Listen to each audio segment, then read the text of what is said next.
Crème de la Crème. Part 1. Winter Term. Restraint in the face of frustration is a mark of true nobility. Losing one's dignity results in a swift, cold shoulder from one's former peers. From the Philosophical Considerations of Lady Francoise Renault. Chapter 1. Class Rivalries. It's odd to wake up in a room with 6 other people, and the sunlight is so bright through the delicate curtains that it's hard to stay asleep for too long. Max tries, though, and Hartman eventually drags his blanket off to rouse him. Breakfast is a far less grand affair than yesterday. Toast slathered with so much butter that it's soggy, sliced meat, and cheese that's very piquant for this time of day. You eat quickly and hurry off to your first class.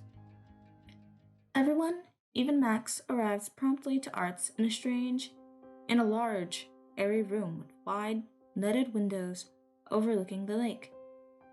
Now that the storm has passed, the sunlight is bright and pale. I've heard Mr. Griffith is really knowledgeable, Freddie whispers to you. I heard that he... Mr. Griffith enters the room and the class falls silent. He stands tall at the front desk, surveying your group with a serious expression that is not quite a frown. His dark blue suit is not flashy, but it's clearly expensive. You're here to be refined, he says. Maybe you have attended here before, and maybe you're new. You may think you have no rough edges, but if you do, you're wrong. What we do here is form you into a promising member of society, and we trust that you're ready for that. He snaps his fingers to Hartman, who hands out books. We're reading the Alessandro and Valentine balcony scene from Charles the Husband, he says. You'll have seen it at the theater, I presume. Have we seen it? I wish there was a I haven't seen it button, because I haven't seen it. Looking through the book reveals that it's a farce about a hero who falls in love with a married man. And the twists and turns they go through trying to get their time together.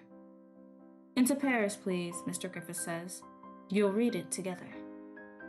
The rest of the students shuffle aimlessly, no one wanting to make the first move. You go and sit beside. Ooh. So, I know in this main playthrough, there's a specific character that I wish to romance. But everybody else is just good friend material, and I haven't really had a chance to get close to Hartman before. But I really like Gonzalez as well. I want to be Gonzalez's friend as well. And maybe I still want to be Blaze's friend as well also. Hartman, Gonzalez, or Blaze? I've done Gonzalez, let's try Hartman this time. Hartman nods to you, and her gaze slides to the highlighted section of the book. She tucks a strand of light brown hair behind her ear. I read a bit of Charles' work, she says. We read some in 5th year here. You scan the scene. It involves Alessandro, the lovesick hero, climbing the trellis to reach Valentine, the married man. And when he falls, he must gain the attention of Valentine. Is it Valentine or Valentine? Who is musing himself about the mysterious stranger he saw in the garden, while avoiding being spotted by his spouse.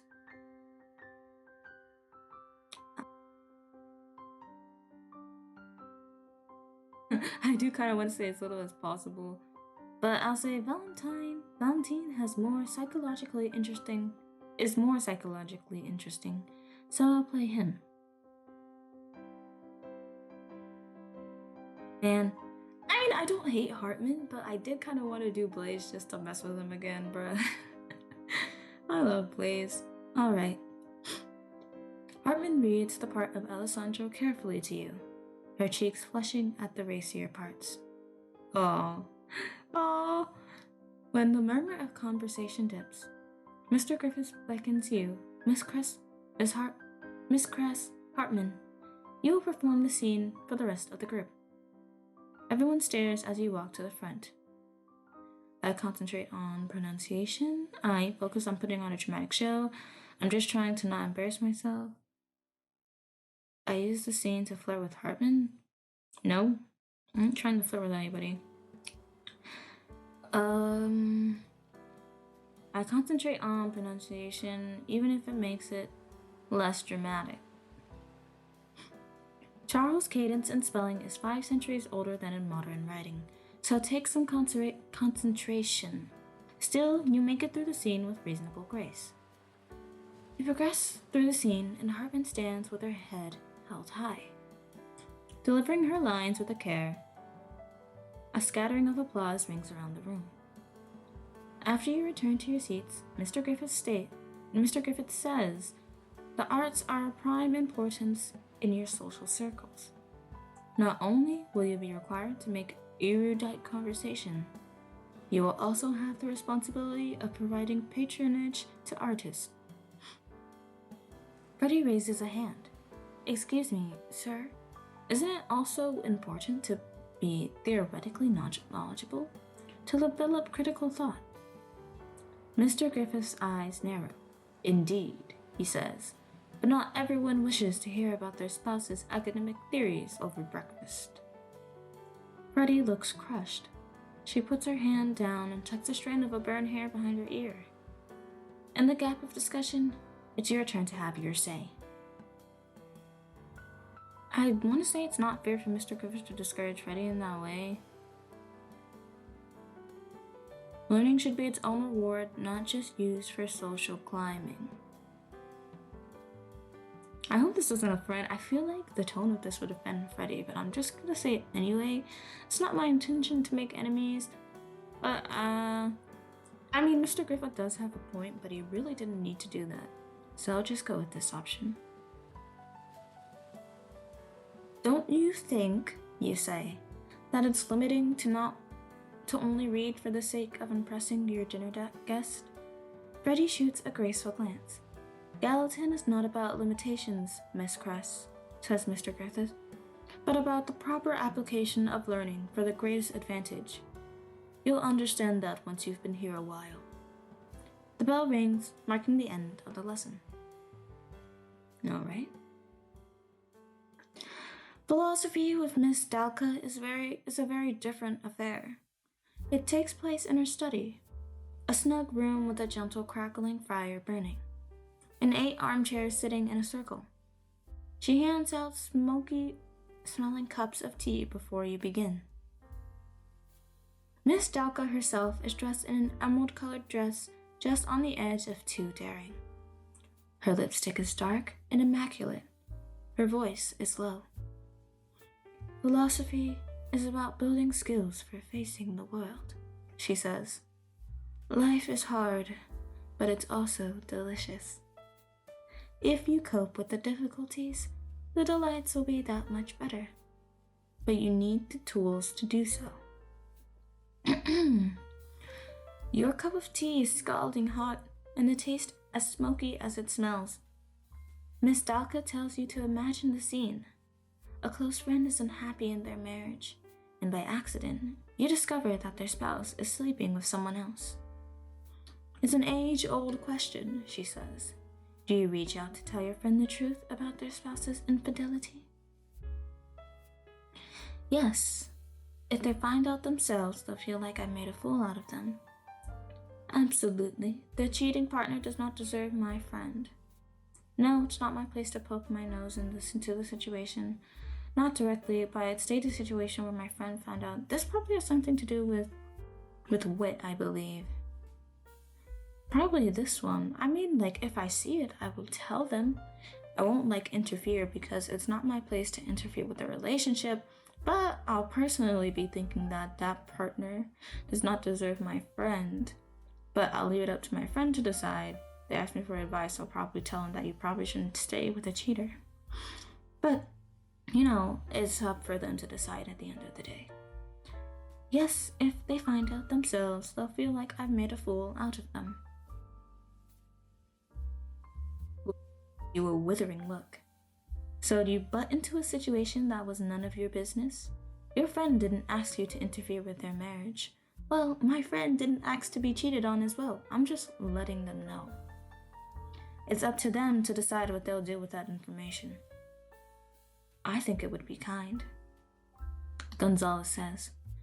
Hartman is sitting very straight, her satchel laid neatly on her knees. She raises a hand.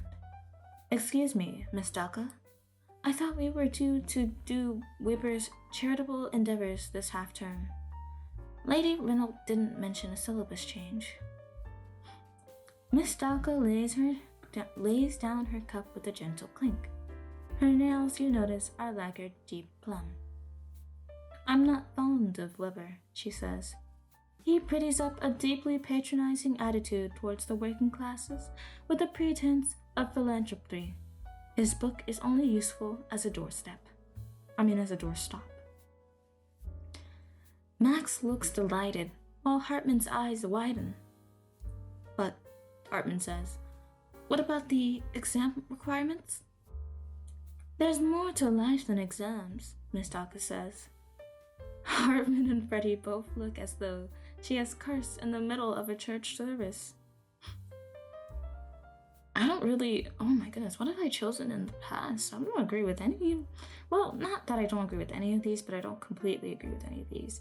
You should probably follow the syllabus so you don't sabotage your students, but I guess it's not a crime to go into more interesting topics every once in a while.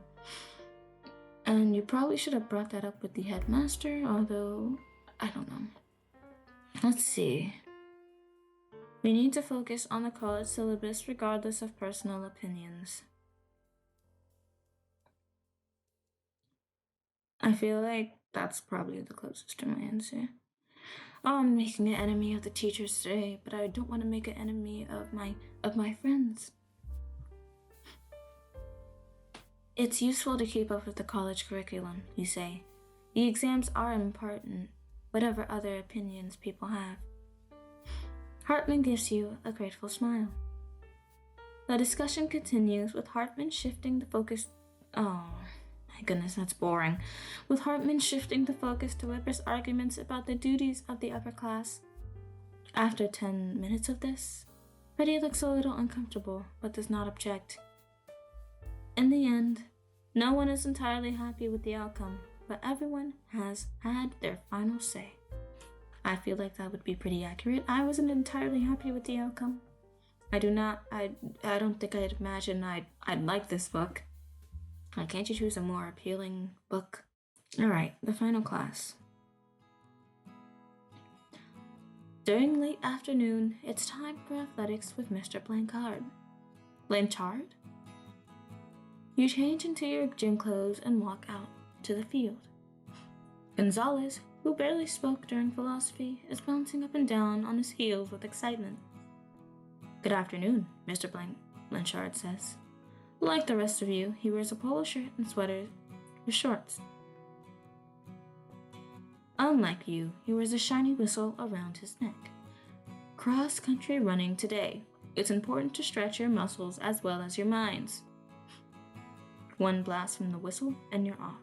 Let me just say, why are we running in a sweater? Is it cold outside?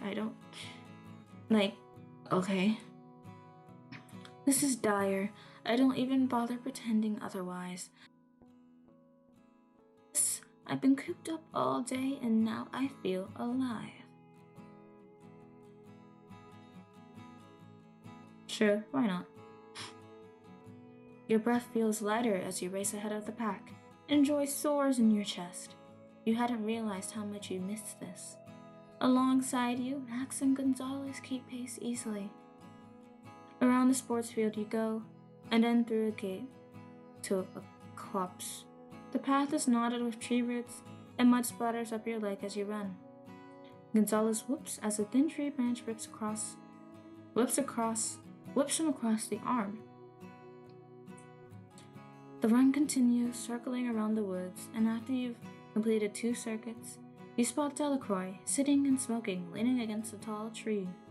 She looks utterly exhausted, and her pale brown skin is flushed and patchy red.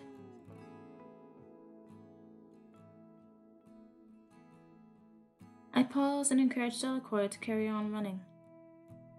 You slow to a stop beside Delacroix, who looks up at you with a silent, mournful stare. "Don't try to tell me to run," she says. "I hate it. It's too humiliating to know I'll be so far after everyone else." "You're stronger than that," you say. "I know you are. Do you really want Blaze to get one over you?" Delacroix snorts, but flicks a cigarette butt to the ground and drags herself to her feet.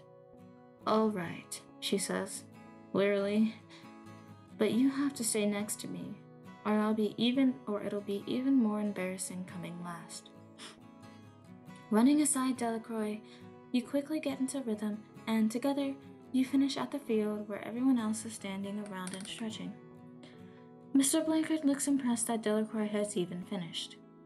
In the changing rooms, perfume and cologne are sprayed, water is splashed, and hair is brushed or unbraided, and you return to normality. Your first day is over. Honestly though, Delacroix is literally me. Not smoking, but like, I hate cross-country. I mean, the people who run it are cool, but like me personally, no, I'm not gonna do that. Alright, 3 days later. Prep time is officially for homework, and the younger students are herded into prep rooms to work. But for students your age, it translates into a free hour after dinner before bed. You can use it as you wish. How are you spending the time tonight? Socializing in the common room? Walking around campus, catching up on my homework, reading in the common room, occasionally watching others? I don't necessarily want to do catching up with my homework. Honestly, I'm just trying my best to find any way I can to talk to a certain character that we have not gotten a chance to talk to yet, although I'm not really sure how. Max has set up a poker game against Gonzalez, who is losing badly, and is trying to cajole Delacroix to join. "Come on, Max," Max says. "You've got an actual poker face, unlike Mr. Zuri Scrutable here." Delacroix is busy toasting tea cakes on the fire and refuses. "The ghosts don't approve of me gambling," she says. "They say it's immoral." The game breaks up, and you take a breather outside. After a few minutes, Blaze appears at your side. "Lila, I'd like a word." Unlike every other time you've seen him, he looks uncertain. "Come and walk by the lake," he says, and turns without checking if you agree. You follow in his footsteps. Oh my goodness, what's going on? The lake is very still, but catches the last glimmers of sunset on the water. Somewhere in the reeds, a heron crows. Blaze falls into step beside you and shoves his hands in his blazer pockets. "I wanted to apologize for my behavior," he says gruffly. "I was inappropriate." I nod and accept the apology unreservedly. I don't believe this is genuine. I tell him as much. I ask why you've been so unpleasant. I pretend to accept the apology. I nod and accept the apology unreservedly. Blaze's face lights up with a smile. "You don't know how much that means, Lila," he says. "I was assuming you were the same as your parents. But I know you're your own person. Can we start again?" He holds out his hand. I shake his hand. I want to let this go. I refuse to shake it and walk away. I shake his hand and keep a hold of it. I hesitate a moment and then shake his hand and keep a hold of it. Bro, I want to hold his hand. No, he's not gonna like that. I shake his hand. I want to let this go. Blaze nods, and his shoulders look straighter. "You go on ahead," he says. "I need the fresh air." All right. When you head into the dormitory, the rest of the students are settling in for bed. Hartman is carefully combing her moussy hair. Freddie is getting a final burst of reading done before lights out. Delacroix returns from the bathroom holding a toothbrush, rummages in her satchel, and looks up with a frown.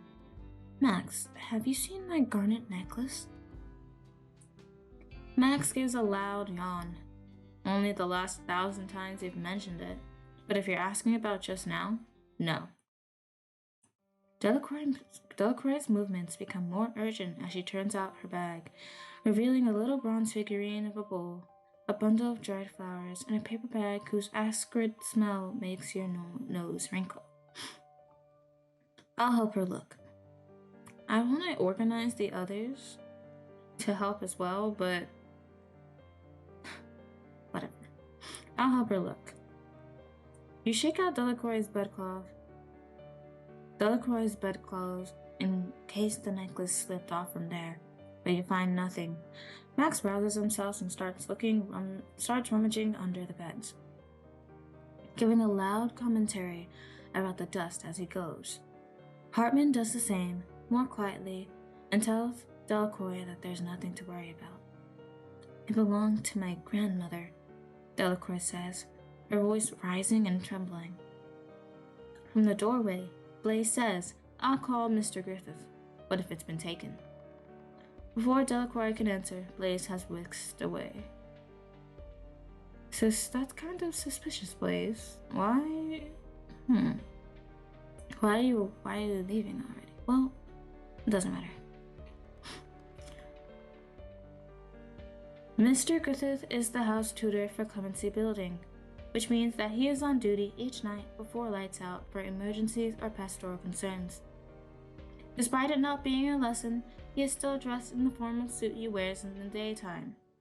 His only concession to the time of day is that he has shed his jacket, but the tie is as immaculate as usual.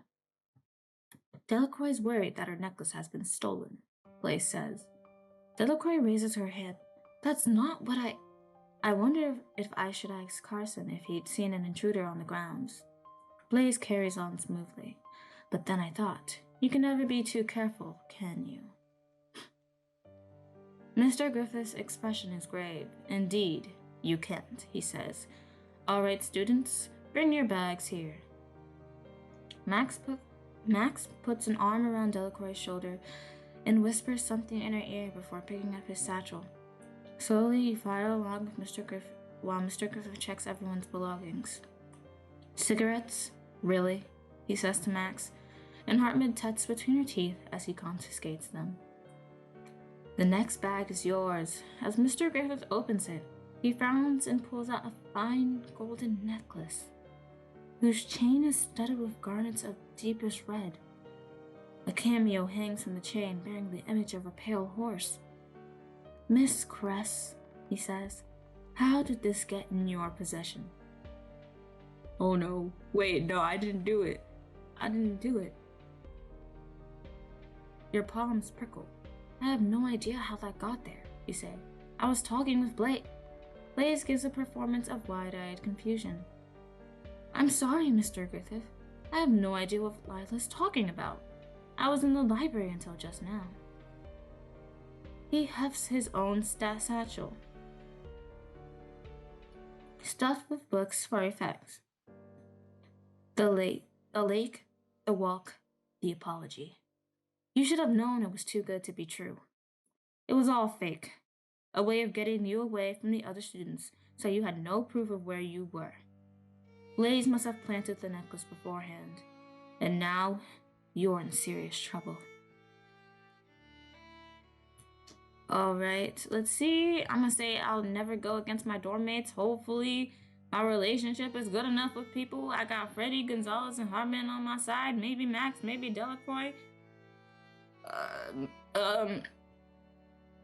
don't know how I feel about that. But I would never go against my own dorm mates. Oh, I hope I don't regret this. This whole thing is a misunderstanding, you say, and I wouldn't steal from my dorm mates, I swear. Mr. Griffith hands the necklace to Delacroix.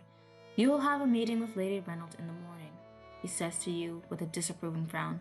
If she judges it necessary, you'll need to hand in a letter of resignation. Expulsion is frowned upon at Gallatin College. It looks bad on their records.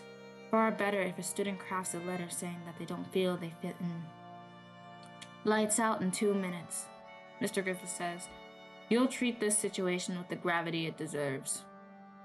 Blaze looks triumphant. The rest of your dormmates are quiet after he leaves, even Max.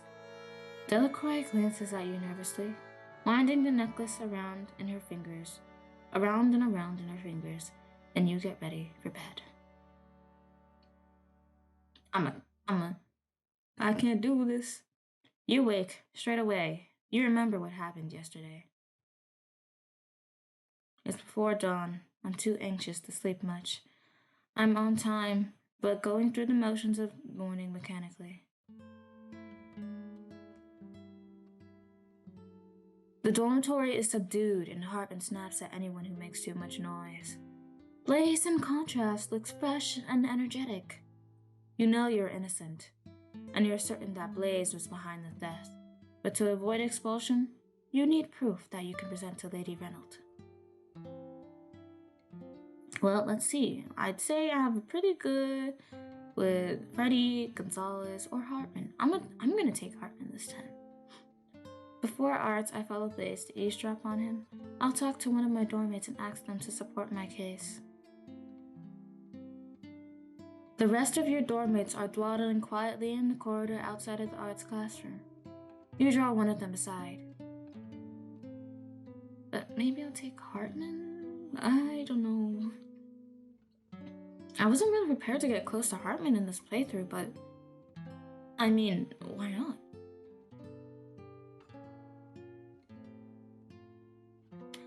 Hartman puts on a smooth, professional demeanor and walks with you out of earshot of the others.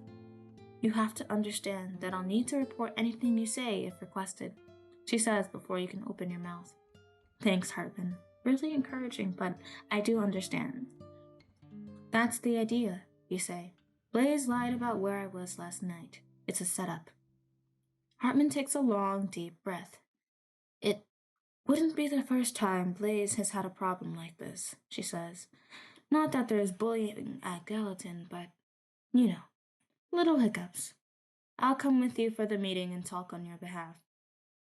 Mr. Griffith appears at the end of the corridor, his expression stern.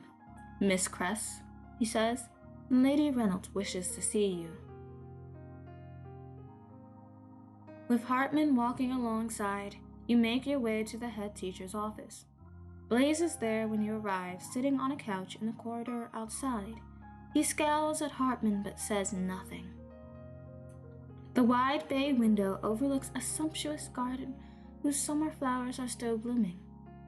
Between the elegantly carved furniture, the marble bust of various luminaries on the mantelpiece, and the delicate sculpture of a silver deer on her desk, it could almost be an aristocrat's parlor in their summer home. On the wall hangs a degree certificate from Gessner University, along with a host of accolades from Gallatin and a series of portraits and photographs of successful students. One photograph displays a younger Lady Reynolds, curtsying to the Queen.